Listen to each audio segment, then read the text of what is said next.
মাদক চোরাচালান, মাদকের প্রসার রোধ ও মাদক নিয়ন্ত্রণ করা সরকারের অন্যতম অগ্রাধিকার উল্লেখ করে স্বরাষ্ট্রমন্ত্রী সালাউদ্দিন আহমদ বলেছেন, নির্মোহভাবে শীর্ষ মাদক কারবারিদের তালিকা প্রস্তুত করা হবে। বৃহস্পতিবার রাতে Cox's Bazar hill down circuit house জেলা মাদক প্রতিরোধ ও আইনশৃঙ্খলা উন্নয়ন সংক্রান্ত সভা শেষে সাংবাদিকদের একথা বলেন তিনি।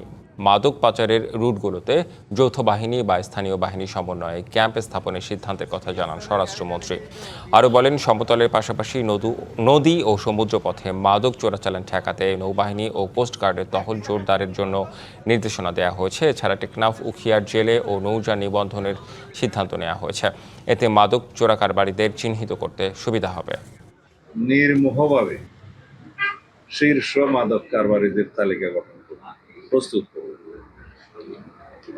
মাদক চোরা কারবারি, মাদক ব্যবসায়ী যারা মূলভূতা, তাদের একটা নির্মোহ তালিকা, সেই টাস্ক ফোর্স কমিটি সেটা করবে। তার উপর ভিত্তি করে আমরা পরবর্তী কার্যক্রম গ্রহণ করব। নগদ নিয়ে এলো হার না মানা হার অফার। সর্বনিম্ন 10,000 টাকা রেমিটেন্স নগদে পাঠালে থাকছে স্বর্ণের হার জেতার সুযোগ।